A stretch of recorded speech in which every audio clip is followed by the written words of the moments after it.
He stood in silence, the weight of the 5-year contract hanging over him like a shroud. To the world, he was nothing more than an invisible servant. He watched the steam rise from the pot, his movements practiced and devoid of pride. The wife swept into the room, her designer blouse bright against the drab interior. She didn't look at him, her gaze fixed instead on the glowing screen of her phone. To her, he was merely furniture, a fixture in her life that existed to be ordered around. The air crackled with a sudden, sharp tension. The wife tossed her handbag toward the couch, a gesture of careless entitlement. The silence between them was not peaceful, it was a wall designed to keep him in his place. The CEO arrived, his presence tainting the air of their home. He carried the remnants of a failed business deal, a reckless gamble that he now intended to bury. The protagonist stood in the corner, eyes averted, playing his role perfectly. The wife demanded an apology, her voice dripping with artificial outrage. She pointed at the protagonist, demanding he take the fall for the CEO's gross negligence. He remained still, knowing that a single word of defiance would invite scrutiny he couldn't afford. The CEO smirked, relieved to have found his target. He leaned in close, his predatory gaze heavy with malice. He knew the protagonist had no recourse, trapped by his own engineered poverty. The protagonist offered the apology, his voice low and monotone. Every syllable was calculated to be just pathetic enough to satisfy them. He felt the cold sting of their laughter, a small price for his long-term goal. The mother-in-law swept in, her fur coat heavy with the scent of vanity. She immediately began searching for the protagonist, her eyes scanning for weakness. She lived for the small, stinging humiliation she could inflict upon him. She didn't waste time with pleasantries, immediately demanding his monthly savings. Her tone was sharp, a demand dressed as a household duty. She saw him not as a son-in-law, but as a bank that occasionally needed to be squeezed. The protagonist retreated to the counter, opening a rusted tin box where he kept his meager cash. Each bill he handed over felt like a heavy stone on his conscience. Yet, he surrendered the money without a flicker of hesitation or regret. The mother-in-law snatched the money, her eyes never meeting his. She turned toward the wife, a predatory smile forming on her lips as she pocketed the loot. The protagonist remained in the shadows, his face an unreadable mask of subservience. Inside the bedroom, the CEO began to sweat, his bravado crumbling as he checked the markets. The failed deal was spiraling, and the legal repercussions were looming closer by the second. He needed a distraction, and the wife was all too happy to oblige. The wife started demanding more from the protagonist, her greed fueled by the mother-in-law's earlier success. She wanted expensive jewelry, something to match the status she felt she deserved. The cycle of extraction was accelerating. The protagonist looked out at the city, the skyscrapers reflecting in his calm, grey eyes. He was the only one in the room who knew how fragile their reality truly was. He remained silent, allowing them to believe they had won every encounter. A sharp knock sounded at the door, freezing the trio in their tracks. It was the rival, a shadow from the business world they had all hoped to forget. The atmosphere in the apartment shifted from smug arrogance to cold, sharp terror. The rival stepped inside without invitation, his presence eclipsing everyone else in the room. He didn't look at the wife or the mother-in-law, his eyes immediately locking onto the protagonist. There was a flicker of recognition, a dangerous secret shared in the silence. The CEO tried to intervene, but the rival's icy glare silenced him instantly. The wife cowered behind the mother-in-law, the sudden shift in power rendering them both mute. The protagonist remained in his corner, his silence now feeling like an iron cage. The rival finally spoke, his voice calm and lethal. He addressed the protagonist, his words a direct challenge to the contract's protective veil. The room felt like it was shrinking around the fragile lie the protagonist had maintained for years. The protagonist stood up, the chair scraping sharply against the floor. For the first time, he met the rival's gaze directly, his grey eyes losing their dullness. The air felt charged, a storm ready to break within the confined space of their home. He pulled a single, heavy document from his inner pocket and placed it on the coffee table. It was the contract, its ink dark and final against the glass surface. The wife gasped, the realization dawning on her that she had never known the man she had called a servant. The office is quiet, save for the hum of the ventilation system. A shadow moves quickly, sliding a thick envelope into the bottom drawer. The trap has been set with meticulous, cold precision. He walks into the office, his footsteps heavy and rhythmic. He notices the slight misalignment of the drawer handle. He says nothing, his face a mask of practiced, silent obedience. He doesn't open the drawer. Instead, he turns away, knowing exactly whose fingerprints are on the trap. The game has begun, and he is ready to play the fool. The wife adjusts her jewelry, her face set in a performance of deep, wounded betrayal. She meets her allies to coordinate the public narrative. Her voice is soft, calculated, and sharp. The CEO paces the floor, sweat beading on his forehead as he reviews the forged documents. He is desperate to consolidate power before the audit. He needs a scapegoat, and he has chosen the perfect target. The rival watches from the shadows, his eyes cold and calculating. He sees the CEO's panic and the wife's schemes converging on one man. He remains still, waiting for the blood to be drawn. The protagonist walks past them, his head bowed, carrying a stack of files. He catches a glimpse of their conspiring expressions. He doesn't falter, keeping his rhythm perfectly steady. The CEO summons the protagonist, his voice thick with fake sympathy. He asks for a progress report on the very accounts he plans to claim are stolen. The protagonist agrees, his compliance absolute. The wife cornered him near the water cooler, her face twisted in feigned pity. She tells him to confess before things get worse, hoping to extract a preemptive admission. He remains silent, offering only a polite nod. The mother-in-law confronts him, her voice dripping with venom. She warns him that his marriage is over and his career is finished. He doesn't even blink, his expression as empty as a blank page.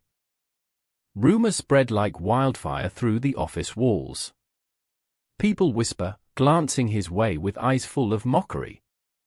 He ignores it all, focusing only on the rhythm of his own breathing. The CEO makes the final call to the board of directors. He is sweating, his confidence slipping as he finalizes the betrayal. He prints the fake files, convinced of his imminent victory. He sits quietly, watching the clock tick down to the meeting time. He checks his watch, a flicker of something ancient and dangerous in his expression. The trap is now fully primed. The wife meets the CEO at the door, sharing a brief, triumphant look.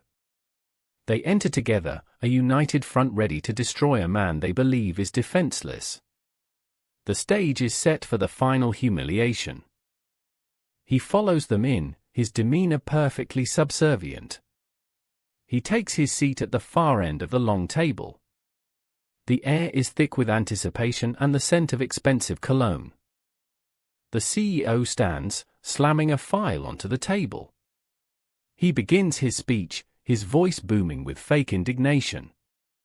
He accuses the protagonist of grand larceny, his finger pointed directly at his chest. The wife adds her testimony, her voice cracking with performative sobs.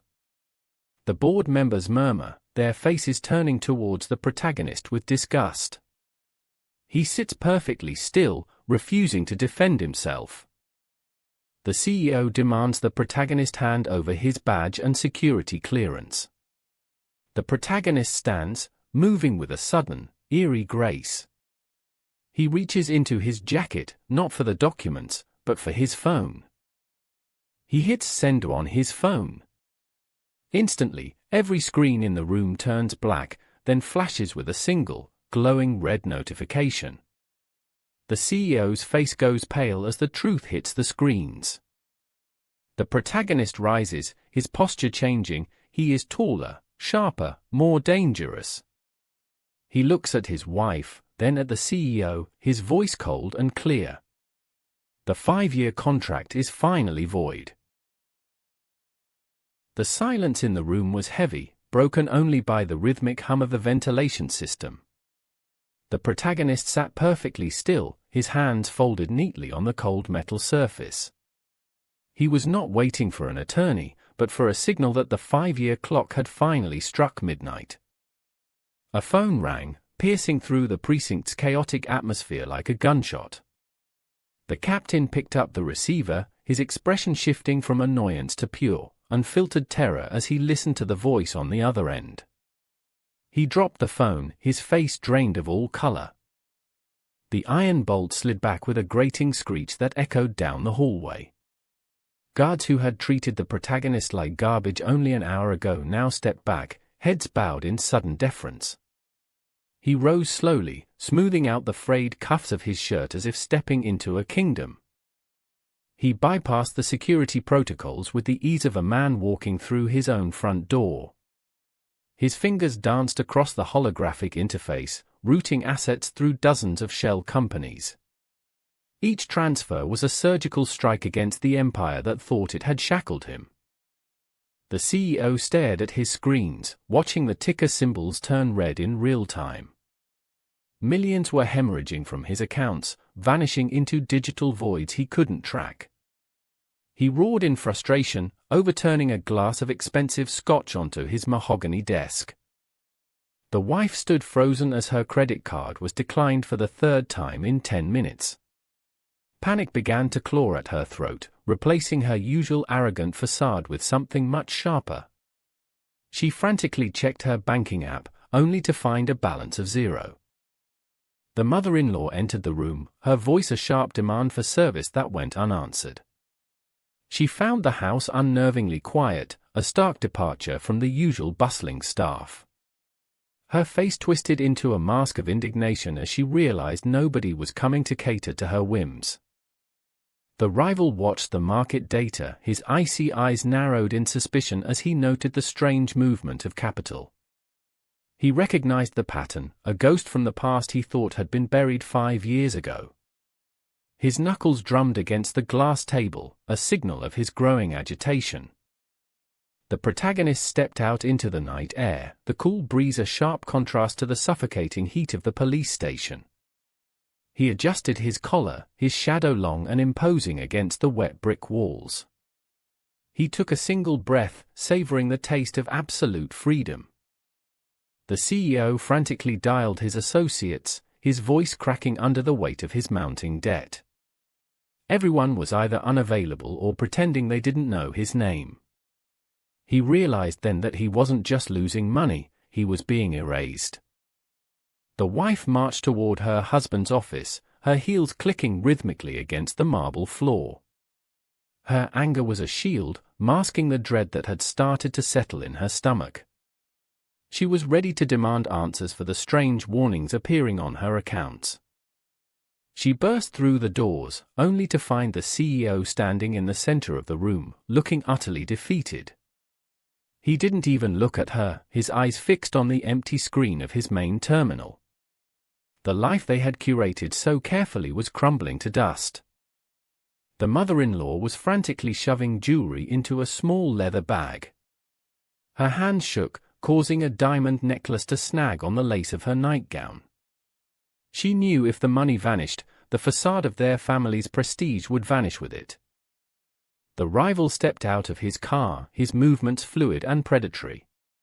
He had tracked the digital footprints to this specific location, a private terminal used by high-level insiders. He wasn't just looking for money, he was looking for the man he intended to break. The protagonist paused, sensing a presence nearby. He didn't panic. he simply hit enter, finalizing the last transfer of the corporate assets into his private trust. The screen flickered, a success message displayed in elegant, cold typeface. The door swung open with a heavy thud, revealing the rival standing there. He expected to see a desperate hacker, but instead, he found the protagonist sitting calmly, checking his watch. The air in the room grew heavy with the collision of two titans. The rival stepped forward, a smug grin forming on his lips as he prepared to dismantle the protagonist. He began to speak, but the protagonist cut him off with a single, icy look that stopped him in his tracks. The power dynamic shifted, leaving the rival looking suddenly small. The protagonist stood up, revealing a height and presence the rival hadn't anticipated. He walked past the rival, not even bothering to look at him as he exited the room. The rival stood paralyzed, his own ambition turning into a trap he couldn't escape. The CEO and his wife met the protagonist in the center of the lobby, surrounded by onlookers. The CEO lunged forward, but the protagonist didn't even flinch. He simply held up a single, black digital key, the symbol of the company's new ownership. He handed the key to the wife, watching as her face crumbled in realization of what it meant. She looked down at the key, then back at him, her eyes wide with a mixture of terror and dawning understanding. The 5-year contract was over, and the war was only just beginning. The morning sun cut through the glass, illuminating the frantic footsteps of junior analysts. Chaos reigned as the digital ticker on the wall flickered red, signaling a massive, unauthorized transfer. No one noticed the man in the faded, ill-fitting shirt standing near the revolving doors.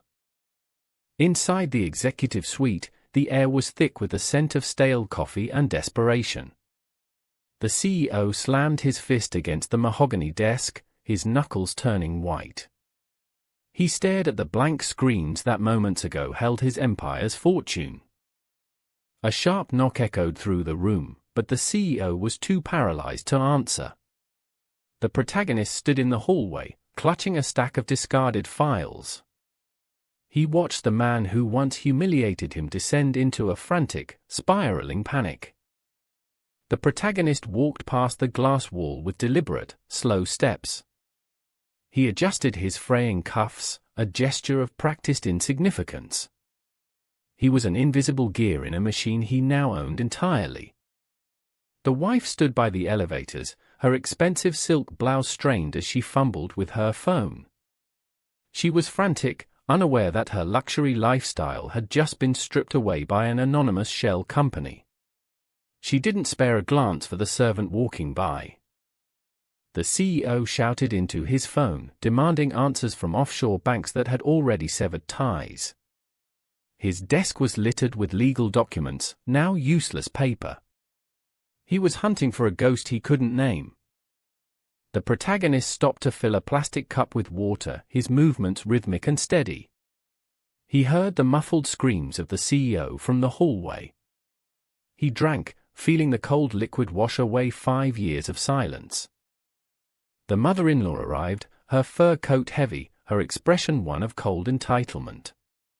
She sought the CEO to demand funds for an upcoming gala. She looked past the protagonist as if he were furniture.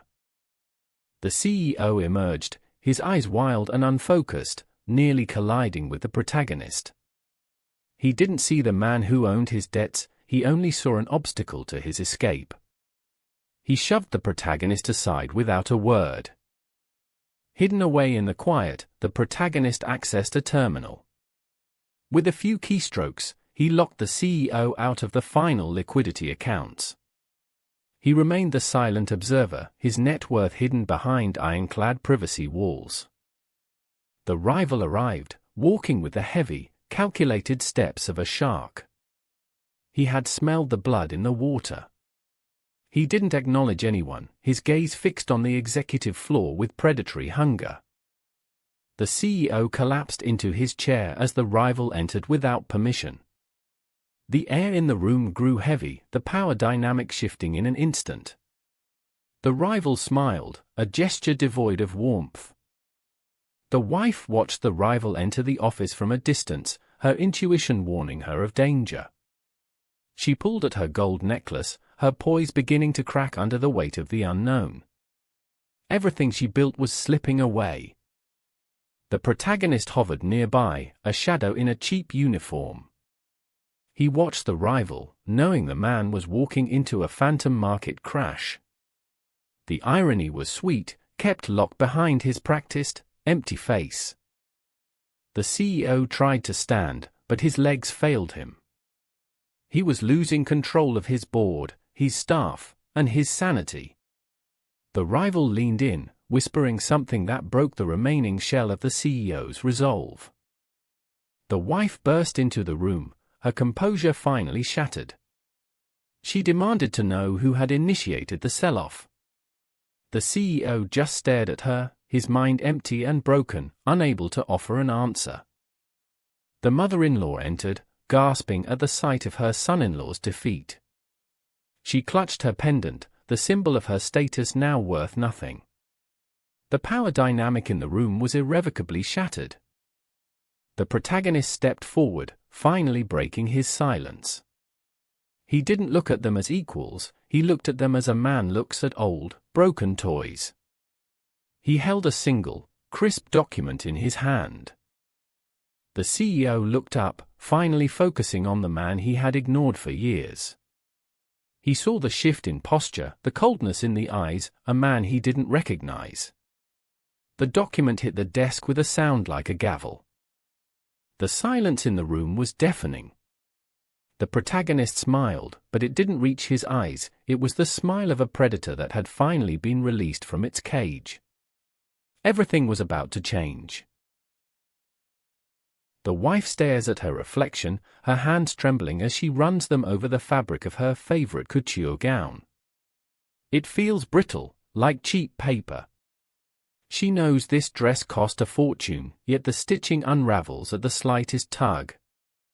The illusion of her perfect life is starting to fray at the edges. The protagonist sits in the corner, his back turned to the door, observing the chaos through a small mirror. He keeps his expression flat, neutral, and entirely devoid of life. He knows the contract requires silence, and silence is the deadliest weapon he possesses. He watches her panic grow with clinical detachment. The CEO reaches for the brass handle of the lounge, expecting the usual deferential treatment from the staff. Instead, the door remains locked, its heavy frame immovable. The digital display flashes a jarring red alert, denying his credentials. His world is suddenly becoming very small. The wife turns on her husband, her blue eyes sharp with sudden, irrational fury. She demands to know why her designer assets are failing. She refuses to believe that her social standing is slipping. Her voice echoes against the marble countertops. The protagonist says nothing, merely continuing to polish the silverware with rhythmic, obsessive precision. His silence is like a wall, frustrating her even further. He offers no defense and no explanation, keeping his zero net worth cover perfectly intact. He is merely an object in her eyes, beneath notice. The CEO paces the length of his office, his phone pressed firmly against his ear. He is shouting into the receiver, but the silence on the other end confirms his worst fears. Even his closest subordinates are no longer answering his calls. He is being erased from the corporate network. The mother-in-law enters, her face twisted in indignation as she spots the discarded clothes piled on the rug. She views the situation as a personal insult to her family's name. She doesn't see a tragedy, she sees an inconvenience. She blames the wife for not maintaining appearances. The wife snaps back, her composure finally breaking into sharp, jagged edges. She yells about the lack of support and the sudden isolation they are all facing. Her golden jewelry feels like chains now. The house that once felt like a palace now feels like a cage. The protagonist leans against the cold wall, listening to the muffled shouting from the living room. He glances at his watch, noting the time remaining on his firm's restrictive contract. He is waiting for the precise moment when the house of cards collapses completely. He remains a shadow, unnoticed and unbothered. The CEO bangs his fists against the steering wheel, his breathing heavy and ragged. He tries to access his offshore accounts, but the screen displays a persistent error. He realizes he has been locked out of his own life. The silence of the garage is suffocating. The mother-in-law grabs the wife's arm, forcing her to acknowledge the reality of their situation. She demands to know where the money went, her voice dropping into a harsh whisper. She isn't concerned with the wife's welfare, only her own plummeting status. The greed is palpable in the room. The wife pulls away, accusing the mother-in-law of being the one who spent the reserves on her own vanity projects. She points at the diamonds, mocking their value now that the company is failing. Their domestic relationship has completely devolved into a power struggle for the scraps. The CEO enters, his face flushed with uncharacteristic panic. He slams the door behind him, his presence disrupting the tense standoff between the two women. He looks like a man who has lost everything and is desperate to blame someone. The tension in the room hits a breaking point. They all converge, pointing fingers in a chaotic circle of accusation. The CEO blames the wife's spending, she blames his mismanagement, the mother-in-law blames both for their incompetence. None of them notice the silent figure watching from the shadows of the doorway. The cycle of blame is their own trap. The protagonist steps forward just an inch, his face partially caught in a beam of light. His expression is one of hollow calm. He remains the silent observer, his net worth zero, his profile invisible. He is the catalyst they never saw coming. The CEO grabs the protagonist by the collar, dragging him into the light. He screams at him for being lazy and useless, venting his frustration physically. He expects a cowering reaction, but the protagonist's body remains limp and unaffected. He is essentially attacking a stone. The wife watches in stunned silence, realizing the protagonist hasn't blinked in minutes. There is no fear in his eyes, only a hollow void that unnerves her more than any shout. The power dynamic shifts in an instant, though only the protagonist knows why. She takes a hesitant step backward. The protagonist pushes the CEO's hand away with a single, practiced movement. It is not an act of aggression, but of profound, unsettling detachment. He walks toward the door, his movements fluid and precise. The family is left frozen in the middle of their own chaos. As he reaches for the door, the protagonist pauses, his hand hovering over the lock. He does not turn around, but he speaks into the silence. His voice is cold, clear, and utterly unrecognizable to them. The atmosphere in the room drops several degrees in an instant. He opens the door to reveal a man in a sharp gray suit standing on the other side. The visitor bows deeply to the protagonist, acknowledging him as the true owner of the firm. The family watches in horror as the veil of the servant falls away to reveal a predator. The silent observer has finally arrived. The CEO leaned back, his laughter echoing off the cold glass. He saw only a penniless servant standing before him, not a man who controlled his entire firm's liquidity. The termination papers lay waiting like a death sentence. The protagonist reached out with a steady hand. He didn't speak, his silence a shield for the billions he held in the dark. He picked up the fountain pen with deliberate slowness. As the final signature bloomed across the document, the air in the room seemed to thin. The CEO froze, his mirth vanishing instantly. He had signed his own professional execution. The wife marched toward the double doors, her heels clicking like a countdown. She had arrived to gloat, expecting to see her husband tossed out on the street. Her expression was a mask of cold anticipation. She threw the door open, ready to deliver the final insult. Instead, she found the room suffocating in an unnatural, heavy silence. The CEO stood trembling near the window. The CEO could not even look at her, his hands gripping the mahogany edge of his desk. He looked like a man watching his life's work dissolve into ash. The protagonist stood perfectly still, his eyes devoid of any triumph. She stepped forward, clutching her purse. "What have you done?" she demanded, her voice cutting through the stifling tension. She ignored the protagonist, focusing entirely on the broken man before her. The CEO pointed a shaking finger at the man in the faded shirt. "He owns it all," he rasped, his voice barely audible. The words hung in the air like a physical blow. The wife turned slowly, her blue eyes narrowing in disbelief.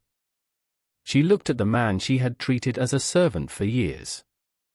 Her model-like face contorted with a flicker of genuine shock. The protagonist adjusted his cuffs, his expression remaining neutral and detached. He looked no different than the day he started his contract. The room felt smaller, the walls closing in on the woman who thought she was safe. She snatched the papers from the desk, her manicured fingers trembling. As she read the transfer details, the foundation of her world began to crumble. Everything she took for granted was legally, irrevocably gone. She turned to the protagonist, her voice rising in a jagged, desperate pitch. She begged for an explanation, for a lie, for anything but the truth. The protagonist remained silent, his gaze fixed on a point behind her shoulder. The CEO collapsed into his leather chair, a hollow man. He was no longer a person of authority, but a discarded tool. The shift in power was absolute. The protagonist finally moved, stepping toward the door with a calm, measured pace. He paused, his shadow stretching across the floor to touch the wife's designer shoes. He still hadn't said a single word. The wife lunged forward, grabbing his sleeve, her composure entirely shattered. She was now the one begging, and he was the one in command. The irony was as sharp as the edges of the room. He gently removed her hand from his arm, his fingers cold and detached. He leaned in, finally breaking his silence just to whisper a single, chilling truth into her ear. Her eyes widened, realizing the game had been over long ago. As he pulled away, she fell back, losing her grip on her pride entirely. The CEO watched them, unable to process the shifting tides of his own life. The office, once a fortress, was now a tomb for their ambition. He walked out of the office, his back perfectly straight, leaving them in the wreckage of their own making. He hadn't changed his clothes, he hadn't raised his voice, yet the world had shifted. The silent observer was finally ready to speak. A figure emerged from the shadows of the corridor, his eyes cold and familiar. It was the rival, waiting for the exact moment the protagonist would emerge. He knew the secrets that remained hidden. The two men stood face to face, the air charged with an electric tension. The rival smiled, a gesture that held no warmth and all the threat in the world. The real war was just beginning. The locks clicked shut with a finality that echoed through the empty hall. Gone were the servants, the velvet curtains, and the prestige of a name once feared. The protagonist stood in the center, his meager bag the only remnant of a life he never truly owned. The wife stood on the cracked pavement, her expensive heels sinking into the grit. She clutched a singular designer handbag, the last token of a status now stripped away. Around them, the neighborhood watched with cold, judgmental silence. A crowd gathered at the perimeter, their phones held high to capture the fall of the city's golden couple. There was no pity in the flashing lights, only a hunger for ruin. The protagonist adjusted his collar, hiding a flicker of something unreadable in his eyes. The gilded doors of the club remained shut as they approached. The doorman did not even look up, his posture rigid and dismissive. Even here, in the heart of their former circle, they were now ghosts, invisible to those they once called peers. The wife collapsed against the damp brick wall, her breath coming in shallow, ragged gasps. She looked at the protagonist, expecting a solution, a miracle, or at least a protest. She found nothing but the quiet, rhythmic tapping of his fingers on his worn sleeves. Giant digital screens suddenly flickered to life, showing their faces plastered across the morning news. The headlines were brutal, dissecting their bankruptcy with surgical precision. The protagonist didn't flinch as his own name was dragged through the digital mud. The mother-in-law cornered them, her voice a sharp blade cutting through the silence. She spat accusations, her hands trembling with an indignation that bordered on hysteria.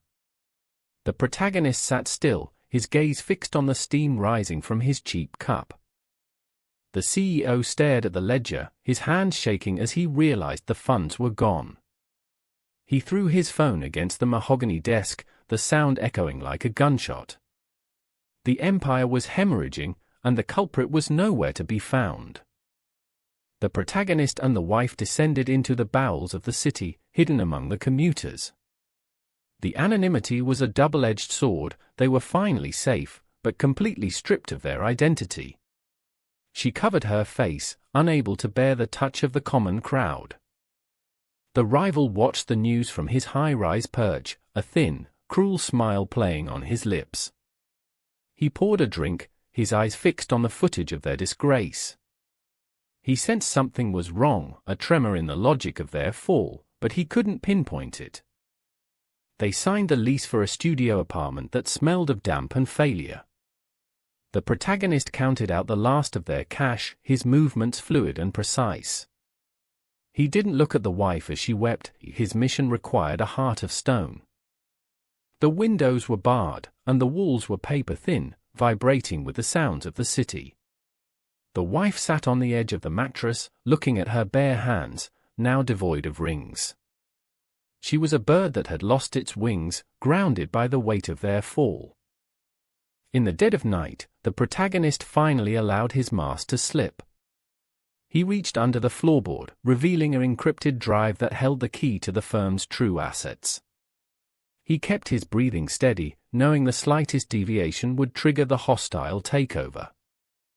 He browsed the stock market with an intensity that burned the screen. Millions moved behind the scenes, redirected into shell accounts that officially did not exist. Every trade was invisible, a ghost in the machine that kept his net worth at zero.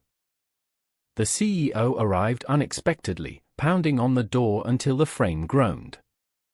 He was desperate, his eyes bloodshot, demanding answers the protagonist couldn't give. The protagonist opened the door just a crack, his face an impenetrable wall. They were called in for a final audit, the last step in the systematic dismantling of their influence. The rival stood waiting, flanked by lawyers who looked ready to strip the flesh from their bones. It was the moment of truth, the culmination of the plan. The board members turned in unison as they entered, their faces masks of cold judgment. Papers were slammed onto the table, the final severance documents. The protagonist felt the familiar weight of the room, the scent of expensive cologne and blood. The rival stepped forward, reaching for the documents, his fingers twitching with anticipation. He thought he had won, that the protagonist was finally destroyed. But as he looked up, he saw the protagonist's grey eyes change, shifting from dull to piercing. The lights flickered and died, plunging the room into absolute darkness. The only sound was the clicking of a laptop initiating a massive, unauthorized file transfer. A cold, steady voice echoed in the blackness, finally breaking the long silence. The firm's servers went red, crashing in sequence as the true assets were wiped from the company's ledger. The protagonist walked out of the room, leaving the rival and the CEO screaming at blank monitors. He had played the game perfectly, now, the real game began.